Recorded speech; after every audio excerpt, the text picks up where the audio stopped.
ओपनआई ने एक रिलीज जारी की है जिससे ऐसा लगता है कि आखिरकार किसी ने आई के बारे में सोचा और मेरा मतलब है कि यह सचमुच सही है। आप किसी निर्णय को कुछ छोटे घटकों से जोड़कर देख सकते हैं, जैसे कि आप मदरबोर्ड पर एक सर्किट का अनुसरण कर रहे हो। यह पूरी चीज का वाइब है। इस प्रोजेक्ट को सर्किट स्पैरिटी कहा जाता है और यह एक पेपर से आया है जिसका शीर्षक बहुत ही सीधा सा है। वेट स्पैर्स ट्रांसफॉर्मर में इंटरप्रेटेबल सर्किट होते हैं। ओपनआई ने हगिंग फेस पर एक वास्तविक मॉडल भी भेजा जिसे ओपनएआई सर्किट स्पैरिटी कहा जाता है और साथ ही गिटहब पर एक टूलकिट भी है जिसे ओपनएआई सर्किट अंडरस्कोर स्पैरिटी कहा जाता है। तो यह उन पलों में से एक है जहां यह शोध है और यह टूलिंग भी है जिसे आप छू सकते हैं। यहाँ सबसे पहले पंच लाइन है। उन्होंने पाइथन कोड पर एक GPT-2 स्टाइल ट्रांसफॉर्मर को प्रशिक्षित किया और उन्होंने इसे लगभग सभी तारों को काटकर सीखने के लिए मजबूर किया। अजीब बात यह है कि उन्होंने बाद में ऐसा नहीं किया। उन्होंने अनुकूलन के दौरान, प्रशिक्षण के दौरान, हर कदम पर पूरे समय स्पैरिटी को लागू किया। तो आइए यहाँ वेट स्पैर्स ट्रांसफॉर्मर का क्या मतलब है, इस पर विस्तार से चर्चा करते हैं क्योंकि विवरण ही कहानी है। सामान्य तौर पर एक भाषा मॉडल एक बड़े उलझे हुए जाल की तरह बनाया जाता है। हर भाग दूसरे भाग से बात करता है। लाखों, कभी कभी अरबों कनेक्शन एक साथ काम करते हैं, इसलिए लोग इन्हें ब्लैक बॉक्स कहते हैं। अगर उत्तर सही भी हो तो भी कोई नहीं कह सकता कि कौन से आंतरिक भाग महत्वपूर्ण हैं और कौन से केवल शोर हैं। ओपनआई ने कुछ ऐसा करने का फैसला किया जो पहली बार में लगभग लापरवाह लग रहा था। उन्होंने जानबूझकर अधिकांश कनेक्शनों को काटते हुए एक मॉडल को प्रशिक्षित किया। प्रशिक्षण के बाद नहीं, प्रशिक्षण के दौरान कदम दर कदम हर बार जब मॉडल खुद को अपडेट करता था तो ओपनआई उसे केवल सबसे मजबूत कनेक्शन रखने और बाकी को हटाने के लिए मजबूर करता था। कमजोर नहीं, नजरअंदाज नहीं, बल्कि पूरी तरह से शून्य। परिणाम चरम है। सबसे आक्रामक संस्करण में हर 1000 कनेक्शन में से केवल एक ही बच पाता है। इसका मतलब है कि 99.9% से अधिक आंतरिक वायरिंग खत्म हो गई है। और वे यही नहीं रुके, उन्होंने यह भी सीमित कर दिया कि कितने आंतरिक भागों को सक्रिय होने की अनुमति है। हर 4 आंतरिक संकेतों में से केवल एक को ही किसी भी समय प्रकाश करने की अनुमति है। इसलिए कम कनेक्शन, कम सक्रिय भाग, बहुत कम आंतरिक अराजकता। इस बिंदु पर अधिकांश लोग उम्मीद करेंगे कि मॉडल बिखर जाएगा और यही चाल है। ऐसा नहीं होता। इसके बचने का कारण यह है कि ओपनआई इसे किस तरह से प्रशिक्षित करता है। शुरुआत में मॉडल सामान्य और लचीला होता है, फिर धीरे धीरे समय के साथ कनेक्शन की अनुमत संख्या कम और कम होती जाती है। मॉडल को जो कुछ भी उसने सीखा है उसे कम और कम आंतरिक भागों में समेटना पड़ता है। इस प्रक्रिया में जो भी बच जाता है वह सबसे आवश्यक तर्क बन जाता है। यह सेटअप ओपनआई को कुछ बहुत ही खुलासा करने देता है। वे आंतरिक मशीनरी को सिकोड़ते हुए प्रदर्शन को समान रख सकते हैं और जब वे इन विरल मॉडलों की तुलना सामान्य सघन मॉडलों से करते हैं तो उन्हें कुछ आश्चर्यजनक दिखाई देता है। समान स्तर की सटीकता के लिए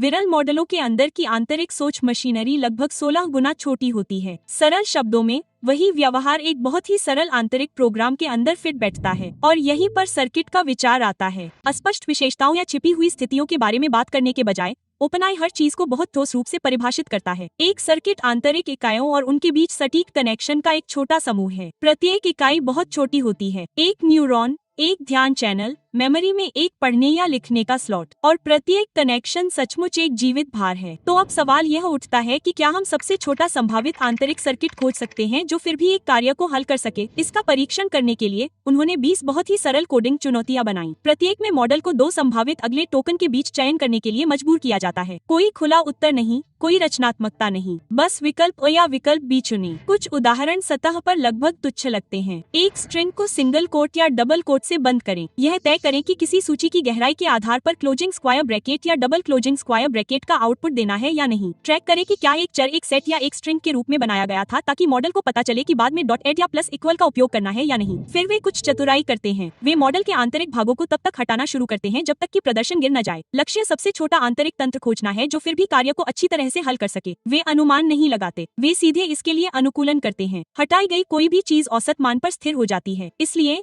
यह अब और मदद नहीं कर सकती। अंत में जो बचता है वह विजुअलाइजेशन नहीं है। यह एक चीनी हुई आंतरिक मशीन है जो वास्तव में काम करती है और यहीं से वीडियो का शीर्षक अपना महत्व अर्जित करना शुरू करता है। कोड क्लोजिंग टास्क के लिए अंतिम सर्किट में 12 आंतरिक इकाइयां और 9 कनेक्शन हैं। बस उस छोटे से सर्किट के अंदर 2 इकाइयां लगभग तुरंत दिखाई देती हैं। जब भी मॉडल कोई कोड देखता है तो एक सक्रिय हो जाता है, दूसरा एक सरल संकेत ले जाता है जो सिंगल और डबल कोट्स के बीच अंतर बताता है। बाद में एक और आंतरिक घटक उस सिग्नल को लेता है और उसे अनुक्रम के अंत में कॉपी करता है जहां क्लोजिंग कोड दिखाई देना चाहिए। इसलिए मॉडल अनुमान नहीं लगा रहा है, यह ढीले ढंग से पैटर्न मिलान नहीं कर रहा है। यह एक छोटी आंतरिक दिनचर्या चला रहा है। पता लगाए, फिर वर्गीकृत करे, फिर कॉपी करे, फिर आउटपुट करें। आप इसे चरण दर चरण समझ सकते हैं। ब्रैकेट काउंट एक टास्क अलग दिखता है लेकिन उतना ही साफ है। जब मॉडल एक ओपनिंग ब्रैकेट देखता है तो यह कुछ आंतरिक डिटेक्टरों को ट्रिगर करता है। एक अन्य घटक पूरे अनुक्रम को देखता है और उन संकेतों का औसत निकालता है जो प्रभावी रूप से नेस्टिक गहराई की भावना में बदल जाता है। बाद में एक और घटक उस गहराई की जांच करता है और तय करता है कि क्या एक क्लोजिंग ब्रैकेट पर्याप्त है या डबल की आवश्यकता है। यह सीधी और सरल गिनती है। फिर एक वेरिएबल टाइप टास्क है और यह खास तौर पर दिलचस्प है। जब वेरिएबल कर्ट पहली बार बनाया जाता है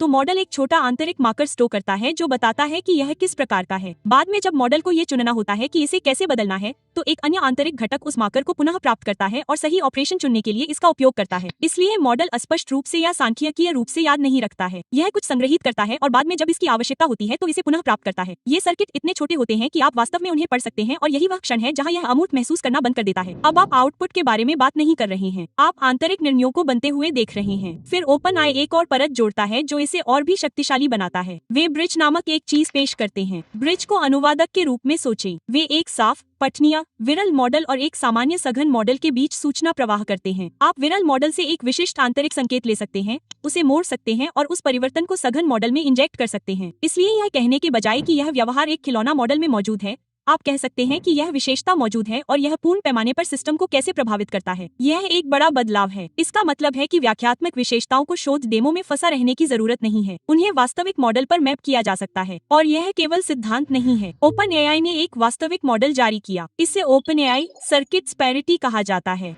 इसमें 0.4 बिलियन पैरामीटर हैं और यह अपाची 2.0 लाइसेंस के तहत हगिंग फेस पर उपलब्ध है। उन्होंने गिटहब पर पूर्ण टूलकिट भी जारी किया जिसमें सर्किट की खोज के लिए कार्य और एक विजुअल इंटरफेस शामिल है। आप इसे लोड कर सकते हैं, इसे पाइथन कोड पर चला सकते हैं और जान सकते हैं कि अंदर लगभग सब कुछ शून्य हो गया है। जो बचता है वह कार्य करने के लिए आवश्यक न्यूनतम मशीनरी है। इसलिए यह रिलीज अलग लगता है। यह आई को मजबूत बनाने के बारे में नहीं है, यह आई को सुपाठ्य बनाने के बारे में है। आप केवल यह नहीं देख रहे हैं कि मॉडल क्या कहता है, आप देख रहे हैं कि यह मुट्ठी भर आंतरिक भागों का उपयोग करके वहाँ कैसे पहुँचता है जिसे आप इंगित कर सकते हैं और नाम दे सकते हैं। और यही कारण है कि OpenAI ने AI सोच को पकड़ लिया।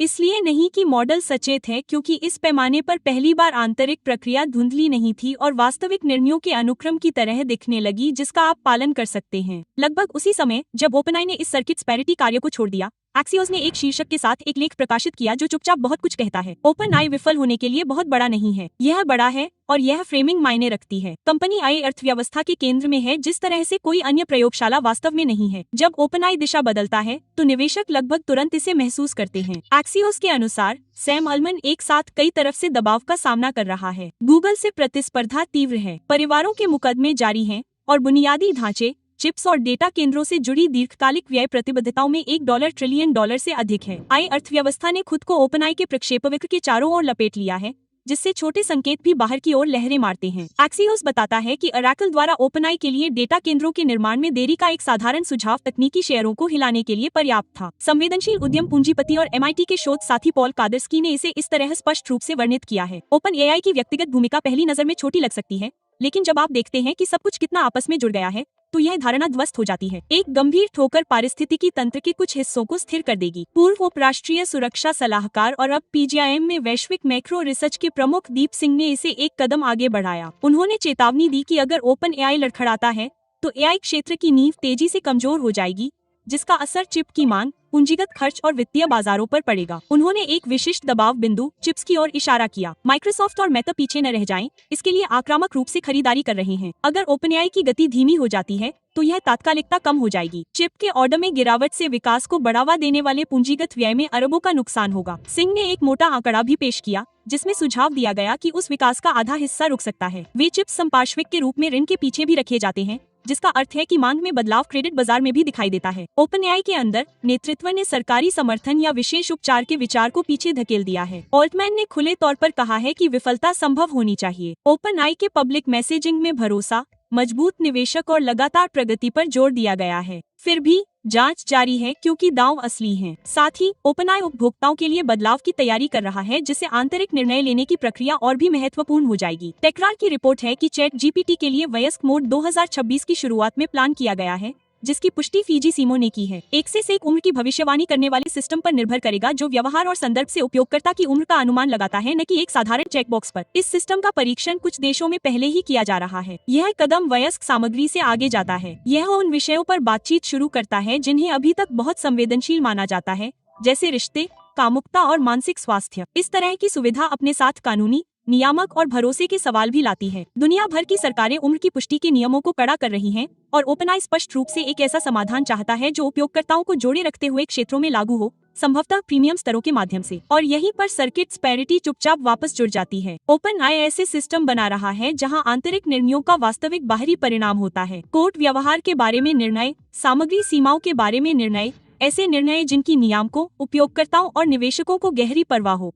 ऐसे माहौल में स्पष्ट आंतरिक तंत्र, कम छिपी हुई बातचीत और पता लगाने योग्य निर्णय पथ वाले मॉडल अकादमिक जिज्ञासा नहीं रह जाते। यह बुनियादी ढांचे की तरह दिखने लगता है। सर्किट्स पैरिटी उस तस्वीर में फिट बैठती है जो आंतरिक व्यवहार को कुछ कॉम्पैक्ट, पठनीय और चलाने योग्य में बदलने का एक तरीका है। जटिल व्यवहार को छोटी मशीनों में बदलने का एक तरीका जिसे आप इंगित कर सकते हैं, परीक्षण कर सकते हैं और इरादे से आगे बढ़ा सकते हैं। यह संदर्भ इस रिलीज को एक शोध पत्र से कहीं अधिक महत्व देता है।